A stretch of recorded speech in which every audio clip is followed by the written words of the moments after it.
पूर्णचन्द्रविलसत् स्मेराननं श्रीहरिं तुङ्गे पीठवरे स्थितं परिवृतं सद्भक्तवृन्दे यथा ताराभिर्विदुमच्यमानमुरुदा तैश्चन्दने कौसुमम् आरये शेखरपङ्क्तिभिश्च हृदये शुक्लाम्बयां चिन्तये। श्री अक्षरधामना अधिपति स्वामी बापा भगवते नमो नमः। श्री घनश्याम महाराजाय नमो नमः। श्री हरिकृष्ण महाराजाय नमो नमः। श्री सहजानंद स्वामी महाराजाय नमो नमः। श्री बापा श्री भगवते नमो नमः। श्री सद्गुरुदेव नमो नमः। श्री स्वामिनारायण गादीना अध्याचार्य प्रवर धर्म धुरंधर सनातन धर्म सम्राट परम कल्याणकारी जीवन प्राण स्वामी बापा भगवते नमो नमः। पुरुषोत्तम वेदादि स्वामीजी महाराजाय नमो नमः। वर्तमान आचार्य जितेन्द्र देवदाय स्वामीजी महाराजाय नमो नमः। આવતીકાલે અષાઢી બીજ છે, રથયાત્રા, શુભ દિવસ કહેવાય। કડીના સજાનંદ સ્વામી મહારાજનો પાટોત્સવ, કચ્છીનું નવું વર્ષ, એટલે શુભ દિવસ છે। અને જેમ શિક્ષાપત્રીની અંદર પણ વાત કરી કે ભગવાનનો ભક્ત હોય તેને આયુધ ન ધારણ કરવું, ભયંકર એવો જે વેશ એ ધારણ ન કરવું। મહારાજે શિક્ષાપત્રીની અંદર બધાને વર્ણી લીધા છે, ત્યાગી ગૃહી બધા। અને આપણે જાણીએ છીએ કે અત્યારે દુનિયા ખૂબ વિકસિત છે અને સાધન સંપન્ન થવા માંડી છે, પરંતુ પહેલાનો જમાનો એવો હતો કે માણસો એટલા સાધન સંપન્ન નહોતા। ગામ હોય તો ગામની અંદર ટીવી અમુક જ વ્યક્તિ પાસે હોય, ટેલિફોન તો એક બે ઘરમાં જ હોય, તમારે ત્યાં જઈને વાત કરવી પડે કે કોઈ ટેલિફોન આવે તો તમને બોલાવવા આવે ત્યારે તમે વાત કરી શકો। સમય એવો, ટપાલ હતી, ટપાલથી વ્યવહાર મુખ્યત્વે થતો। સમય એવો હતો, માણસ બહુ ભણેલા ન હતા। અત્યારે ભણતર વધ્યું છે, મોબાઈલ વધ્યા, ઇંગ્લિશ ના આવડતું હોય ભલે, પણ મોબાઈલ પણ ઇંગ્લિશ વાંચી લે। સમય એવો છે, પોતે ભલે વાત ન કરી શકતો, સમજી ન શકતો હોય, પણ મોબાઈલની સ્વિચો દબાવતે આવડી જાય। આમાં આમ આમાં આમ ભણેલો હોય,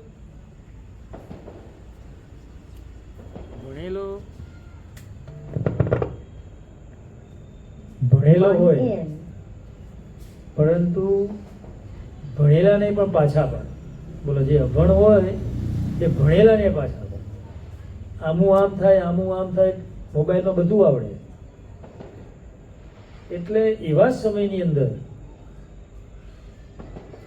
અને ક્યાંકથી ટપાલ આવી હોય તો ભણેલા ના હોય, એટલે શું અમુક જ ગામની અંદર માણસ હોય કે એના સાથે ટપાલ પાછી વંચાવવી પડે। એ પાછો એના આનંદમાં હોય ને ત્યારે લઈને જવું પડે, પાછી ના પાડી દે નહીં, ભાઈ નહીં, મારો ટાઈમ નથી, પછી આવજો। આવો સમય। ટપાલ પણ ભણેલા વ્યક્તિઓ અમુક જ હોય, એની પાસે વંચાવે। હવે આવા સમયની અંદર સ્વામિનારાયણ ભગવાનના સંતો એ પણ ભણેલા નહીં હોય, પહેલી વસ્તુ એ નક્કી થઈ। તો સંતો બહુ ભણેલા ન હતા। હવે મહારાજ આજ્ઞા કરે કે ભાઈ તમારે આ જગ્યાએ જવાનું છે, વિચરણ કરવાનું છે, ત્યારે સંતો મહારાજને પ્રાર્થના કરે કે મહારાજ અમે બહુ ભણેલા નથી, તો કથા કેમ કરીશું, સત્સંગનો પ્રચાર કેમ કરશું? આ પ્રશ્ન ઉભો થાય। ત્યારે મહારાજ એનું સોલ્યુશન લાવે।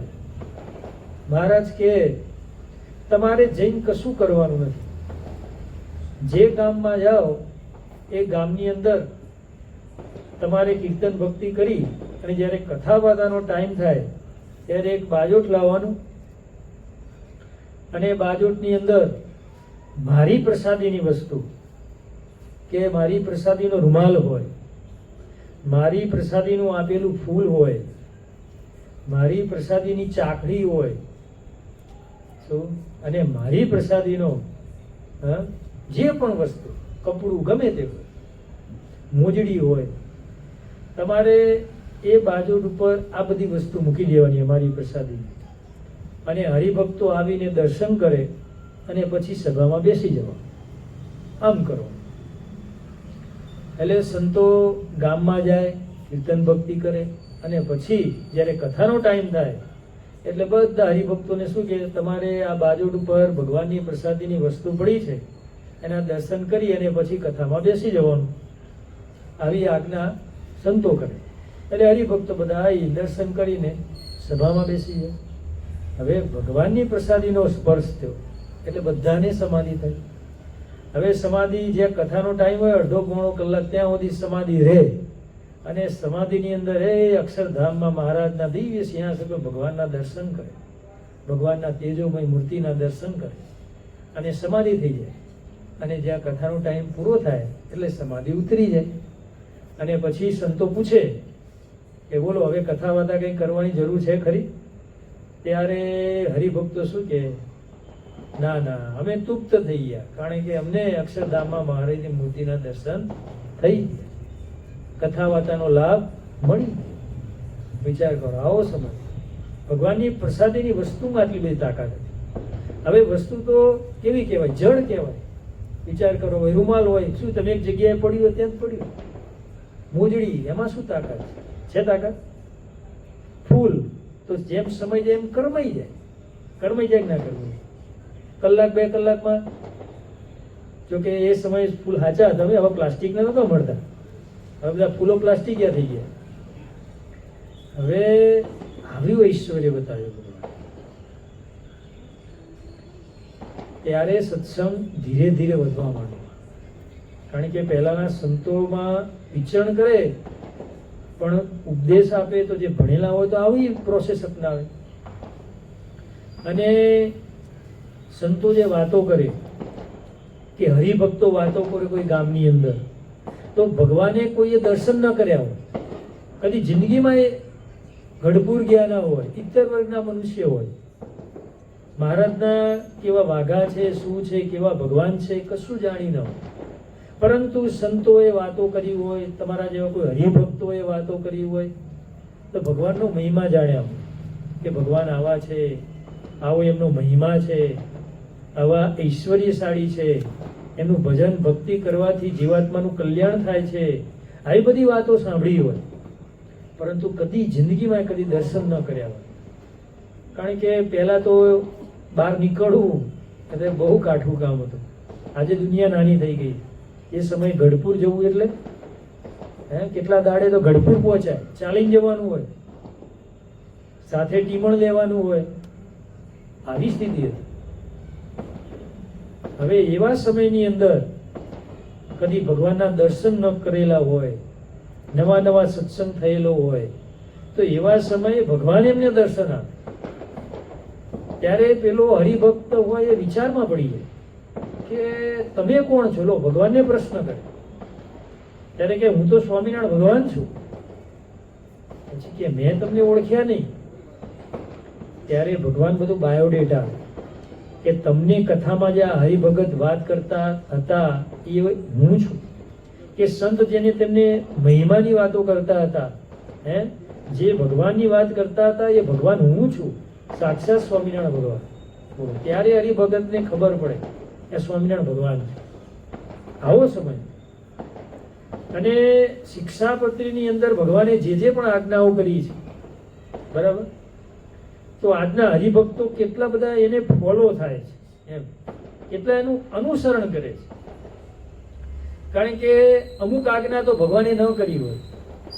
ભગવાને કદી એમ કીધું કે તમારે કોઈ સત્સંગી બનાવવાના કીધા જ કદી નિયમ આપ્યા કે આ રીતે તમારે વર્તવાનું. બાકી ભગવાને એમ નથી કીધું કે તમારે આટલા સત્સંગી બનાવવા, આમ બનાવવા. પરંતુ હરિભક્તો એવા બળિયા છે કે એવો નિયમ લે કે વર્ષની અંદર મારે એક હરિભક્ત બનાવવા. બોલો, આવો નિયમ ક્યાં લખ્યો? શિક્ષાપત્રી ક્યાં લખ્યો? ક્યાંય કોઈ ધર્મગુરુએ આજ્ઞા કરી, ભગવાને આજ્ઞા કરી, કોઈ સત્પુરુષે આજ્ઞા કરી કે તમારે એક હરિભક્ત એક વર્ષની અંદર બનાવવાનો? આવી ક્યાંય આજ્ઞા નથી કરી. પરંતુ હરિભક્તો એવા છે, બોલો, એવા બળિયા કે મારે વર્ષની અંદર એક સત્સંગી બનાવવાનો. બોલો, આવો નિયમ લે. હવે આવી બુદ્ધિ આવી ક્યાંથી? આવી સમજણ આવી કેમ? વિચાર કરવાનો છે. કારણ કે આ સમજણ ક્યાંથી આવે? સત્સંગમાંથી આવે. સત્સંગની ખુમારી હોય, સત્સંગને ઘર માન્યું હોય ત્યારે આવે. તો શું કરે સત્સંગી? પોતાનો આડોશ પાડોશમાં કોઈ રહેતા હોય, કે કોઈ પોતાના ટચમાં આવતા હોય, પોતાના ધંધા અર્થે કોઈ માણસ વ્યક્તિ ટચમાં આવ્યો હોય, કે દુકાન હોય એમાં કોઈ ગ્રાહક આવતા હોય, ગમે તે રીતે પોતાના ટચમાં આવ્યો, પોતાના સંબંધમાં આવ્યો ગમે તે વ્યક્તિ, એને સત્સંગ કરાવો. વર્ષની અંદર એક હરિભક્ત બનાવો. બોલો, આવી રીતે હરિભક્ત એક એક સત્સંગી બનાવે તો વર્ષની અંદર કેટલા સત્સંગી બને? બને? આવી સમજણ વાળા હરિભક્તો ગમે તે થાય, ભલે પોતાનું ઘરની અંદર પણ ખર્ચો થાય, કે પોતાને ગમે તે વાપરવું પડે, પૈસા વાપરવા પડે, પણ ગમે તે થાય, પણ મારે વર્ષની અંદર એક સત્સંગી બનાવવાનો, આવો નિયમ. અને સ્વામિનારાયણ ભગવાને જે રીત ચલાવી, બહુ અજબ રીત ચલાવી. વિશિષ્ટાદ્વૈત સિદ્ધાંત અપનાવે મહારાજ. દ્વૈત નહીં, અદ્વૈત નહીં, ને સીધો વિશિષ્ટાદ્વૈત. કારણ કે એ સમયે માણસ સમજી ન શકે, કોઈ નિરાકાર કે કોઈ સાકાર કે, પણ ભગવાને વિશિષ્ટાદ્વૈત સિદ્ધાંત આખી દુનિયાથી જીધો છે. કારણ કે એકની અંદર બધી વસ્તુ આવી જાય. લો, વિશિષ્ટાદ્વૈતમાં દેખાય એક, પણ અંદર અનંત હોય. અનાદિ મુક્તની સ્થિતિ જેને આપણે કહીએ છીએ, આવો સિદ્ધાંત સ્વામિનારાયણ ભગવાને અપનાવ્યો. હવે સ્વામિનારાયણ ભગવાને આવો સિદ્ધાંત અપનાવ્યો. આ લોકની અંદર તમે કહીએ તો તપેલી હોય, બરાબર? તપેલીનો સેટ લેવા તમે દુકાને જાઓ તો શું હોય? મોટી તપેલીની અંદર નાની બધી તપેલી આવી જાય. સ્ટોર વાળો તમને બતાવે કે આ તપેલી મોટી છે, તમારે બીજી જોતી હોય આની અંદર બધી નાની આવી જાય. ડબ્બા લેવા જાઓ, મોટો ડબ્બો હોય, એ ડબ્બાની અંદર શું થાય? નાના બધા ડબ્બા આવી જાય. તો આવો જે સિદ્ધાંત વિશિષ્ટાદ્વૈતનો એ સ્વામિનારાયણ ભગવાને બતાવે કે મુક્તો બધા છે, જે એનું ભજન કરે છે, એની ભક્તિ કરે છે, આ લોકના જે મનુષ્ય છે, સ્ત્રી છે, પુરુષ છે, ગમે તે છે, એનું ભજન કરે, એના ધામમાં જાય. એટલે મહારાજ શું પોતાની મૂર્તિમાં રાખે, ને મૂર્તિમાં રાખે એટલે કેવા આકાર થઈ જાય? ભગવાન જેવો આકાર થઈ જાય. અને ભગવાન સમાવી લે તો મૂર્તિ હોય એ મોટી પણ ન થાય, જાડી પણ ન થાય, પાતળી પણ ન થાય. ભગવાન બધાને પોતાની મૂર્તિની અંદર સમાઈ લે. અને દેખાય કોણ? એક મહારાજ, પણ અંદર અનંત મુક્તો હોય. આ વિશિષ્ટાદ્વૈતનો સિદ્ધાંત સ્વામિનારાયણ ભગવાને અપનાવ્યો. અને સ્વામિનારાયણ ભગવાન વખતે કેટલા બધા સત્પુરુષો થઈ ગયા, નંદ પંક્તિના સંતો થઈ ગયા, કેટલા આચાર્ય બની ગયા. છતાં પણ કોઈ કે એક લક્ષણ ભગવાનનું બતાવ્યું. કારણ કે અસાધારણ લક્ષણો 13 કીધા છે. સ્વામિનારાયણ ભગવાન જયારે આ પૃથ્વી પર પ્રગટ થયા ત્યારે 13 અસાધારણ લક્ષણ મહારાજે બતાવ્યા હતા. એમાંથી કોઈએ એક લક્ષણ બતાવ્યું, કોઈએ 2 લક્ષણ બતાવ્યા, કોઈએ 5 લક્ષણ બતાવ્યા, અસાધારણ લક્ષણો, કોઈએ 7 બતાવ્યા. પરંતુ વધારેમાં વધારે 12 અસાધારણ લક્ષણ ગોપાળ બાપાએ બતાવ્યા. 13મું લક્ષણ બતાવ્યું નહીં. બતાવી શકાય, પરંતુ દાતા ભોગતા પણ. સ્વામી સેવક ભાવ. દાતા કદી ભોગતા બની ન શકે, સેવક કદી સ્વામી ન બની શકે. કારણ કે તો દાસત્વ ભક્તિ આવે, નહીં તો દાસત્વ ભક્તિ આવે નહીં. પોતે મોટો થવા ઈચ્છતો હોય, આ લોકની અંદર એવું છે ને, બધાને મોટા થવું જ નથી થવું. દુકાનદાર હોય એને માલિક કેમ બની જવું? કંપનીમાં કોઈ કામ કરતા હોય તો મેનેજર કેમ ન બની જવું? ભણનારો હોય તો 10,000 નોકરીઓ કમાતો હોય, કોઈ 15,000 તો 25,000 કેમ કમાવો? એને એ જ હોય તેમ બધાને આગળ ઊંચું થવું છે. પરંતુ સ્વામિનારાયણ ભગવાને જે ધામ છે અક્ષરધામ, તેની અંદર જે પણ ભક્તો કે જે બધા મુક્તો છે, એ બધા મુક્તો શું છે? સ્વામી સેવક. કદી પોતે આગળની પોસ્ટને એ વિચારતો નથી કે મારે આ પોસ્ટ લેવી છે. બસ જે પોસ્ટ મળી એમાં આનંદ છે, સુખ છે, મજા કરે છે. ભગવાનની મૂર્તિમાંથી નિત્ય નવા સુખ નીકળે જ જાય છે, નીકળે જ જાય છે, અને એ ભક્તો ભોગવે જ જાય છે. આવું સુખ છે, અને એ સુખ પ્રાપ્ત કરવા માટે આપણે બધા એકત્ર થયા છે.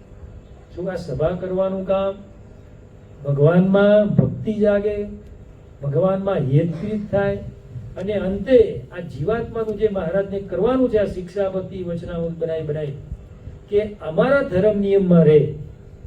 કારણ કે આજે બધી વાત કરી બધી ઊંચા લેવલની, એ છેવટની વાત કરી, પરંતુ આ લેવલ જે નીચું છે સ્તર, એમાં આપણે જે ભક્તિ કરીએ એના ધર્મ નિયમમાં રહીએ, ખાલી પંચ વર્તમાન પાળવાનો છે એટલું કરીએ, તો અંતે મહારાજ શું કહે છે, મારું જે અક્ષરધામ એની અંદર એ જીવાત્માને અને એ ભક્તને જરૂર હું નિવાસ કરાવીશ, કરાવીશ ને કરાવીશ, એવું મારું બિરજ છે. એટલે આવા સ્વામિનારાયણ ભગવાન મળ્યા છે, એમના ધામમાંથી આવેલા સત્પુરુષો મળ્યા છે. માટે ભગવાન સ્વામિનારાયણ શું કહે છે કે જે અમારો થયો એને કદી પણ અભિમાન લાવવાનું નહીં. શું કદાચ ભગવાને તમને બે પાંદડે કર્યા, એક ઘરના બે ઘર બનાવ્યા, તમે ધંધામાં ભગવાન ભેગા પડ્યા, કોઈની દુકાન હોય તો દુકાનમાં, બિઝનેસમાં, કોઈની કંપનીમાં ભગવાન ભેળા પડે તો આપણે સાધન સંપન્ન થઈએ. કે આપણે એક બંગલાવાળા હોય તો બે બંગલાવાળા થઈએ, એક ગાડીવાળા હોય તો બે ગાડીવાળા થઈએ. પરંતુ આ બધું આવ્યું ક્યાંથી? ભગવાન સ્વામિનારાયણની કૃપાથી આવ્યું છે. શું આપણા બાહુબળે કશું થવાનું નથી. લો, કાલ વરસાદ પડ્યો, કોઈ રોકાય? કેટલો બધો પડ્યો? કે મણિનગરમાં વધારે તો આજુબાજુના એરિયાની બહુ ખબર નથી. 4-5 ઇંચ તો લગભગ બધે પડ્યો છે. તો કોઈની રોકવામાં તાકાત હતી કોઈની? આ વરસાદ રોકવો હોય તો કોઈ રોકી કેમ છે? કોઈ ના રોકી શકે. આપણી કોઈની તાકાત નથી. આપણે પુરુષ છીએ અને ભગવાન પુરુષોત્તમ છે, જે ધારે એ કરી શકે. વરસાદને બંધ કરવો હોય તો બંધ કરી શકે, કોઈને દીકરો આપવો હોય તો દીકરો આપી શકે, કોઈને ધન વૈભવ આપવો હોય તો પણ આપી શકે. પરંતુ મહારાજ કહે છે એ બધું અમે કરતા નથી. અમારું તો લક્ષ્ય એક જ છે કે જીવાત્માનું કલ્યાણ કેમ થાય, એ જીવાત્મા કેમ સુખી થાય. અમે તો એ તરફ અમારું લક્ષ્ય રાખીએ છીએ, બીજું કોઈ લક્ષ્ય નથી. કારણ કે આ લોકની જે વસ્તુ આપીએ છીએ ને એમાં જીવ બંધાઈ જાય.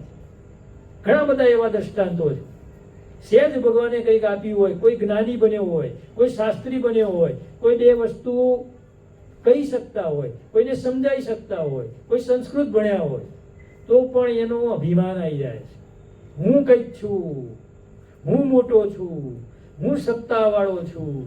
બધા માણસો હું કેમ એમ કરે, કારણ કે સત્તાવાળાને શું ઘરમાં એવું હોય છે ને, બધાને માથાકૂટ કેમ થાય, મારું ચાલવું જોઈએ, હું કહું એમ નવા આવે એમ કરવા જોઈએ. બસ એના કારણે આ બધી માથાકૂટ થાય છે.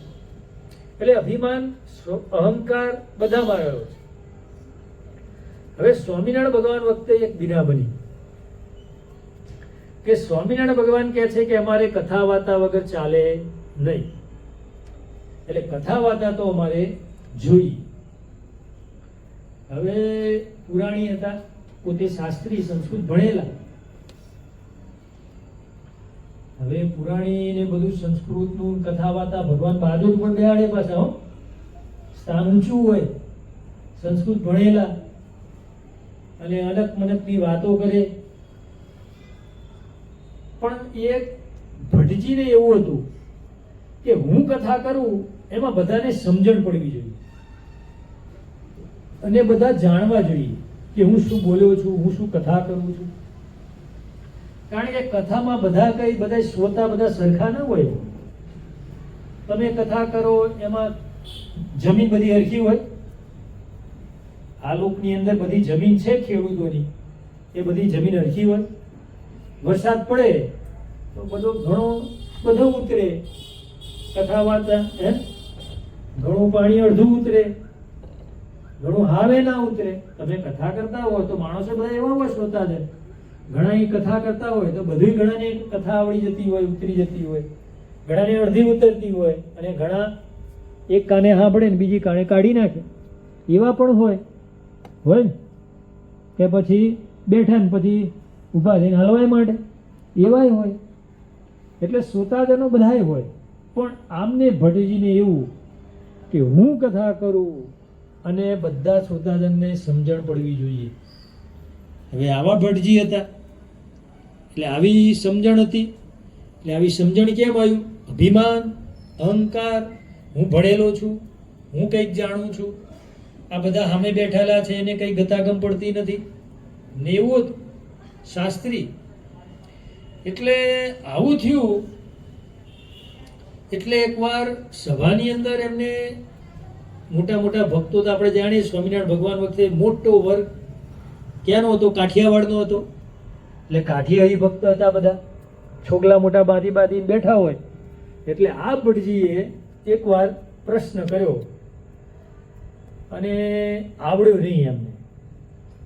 એટલે એમને વાત કરી કે મારી કથાની અંદર આ મોટા મોટા પાઘડા બાંધીને બેઠા છે એ પણ કંઈ સમજતા નહીં હોય. એટલે મારા સભામાં બેઠા હતા. એટલે મહારાજે કીધું ભલે ને એમને સમજણ પડે કે ન પડે, તમારે કથા ચાલુ રાખો. હવે થોડા દિવસો થયા. ત્યાં આ ભટ્ટજીને શાસ્ત્રીનો અહંકાર હતો. હું ભણેલો છું, ગણેલો છું, જ્ઞાની છું, વિદ્વાન છું, પંડિત છું. હવે આવું બધું હતું. એટલે થોડા દિવસો થયા પછી સંતો ઉપર આવે. ભટ્ટજી કે મારી કથાની અંદર આ જે સંતો બધા બેઠા છે એ પણ કંઈ સમજતા નહીં હોય. મહારાજ સભામાં વિરાજમાન હતા. એટલે મહારાજ કે છે ભાઈ સંતો સમજે કે ન સમજે, તમારી કથા ચાલુ રાખો.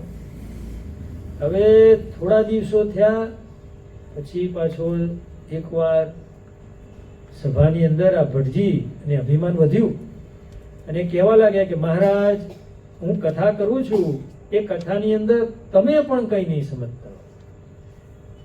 મહારાજ કે છે અમે સમજીએ કે ન સમજીએ, તમારી કથા ચાલુ રાખો. આમ જે વાત કરી પછી મહારાજે થોડા દિવસ પછી, એ દિવસે તો કંઈ ના બોલ્યા મહારાજ. થોડા દિવસ થયા પછી મહારાજે ભરી સભાની અંદર, સભા ચાલુ હતી, અને મહારાજે પ્રશ્ન કર્યો કે ભટ્ટજી તમે બધું એમ કહો છો કે આ ભગતો બધા બેઠા છો કાઠી હરિભક્તો, એ સમજતા નહીં હોય, આ સંતો નહીં સમજતા હોય, અમે નહીં સમજતા હોઈએ, તો અમે તમને પ્રશ્નો કરીએ છીએ, એ પ્રશ્નો તમે ઉત્તર આપો. પછી મહારાજે એવો અટપટો પ્રશ્ન કર્યો, સંસ્કૃતની અંદર બોલ્યા મહારાજ. હવે પ્રશ્ન જોઈ અને જવાબ આપવા માટે વિચારમાં પડી ગયા. આ ભટ્ટજી વિચાર કરવા લાગ્યા. માથું શું કરવા લાગ્યા? ખણખણવા લાગ્યા. ઉપર હાથ આમ કરવા લાગ્યા. હારું ઉત્તર શું? પછી પોતાની પોથી હતી મોટી દઈ બાજોટ ઉપર, પોથી ખોલી અને પછી બધા પાના ખોલવા લાગ્યા, તપાસવા લાગ્યા કે આ પ્રશ્નનો ઉત્તર શું છે. હવે ગમે તેટલા પાના ખોલ્યા, પહેલેથી છેલ્લે સુધી આખી પોથી ખોલી, પણ એકે ઉત્તર મળ્યો નહીં. હવે 10-15 મિનિટ ચાલી ગઈ.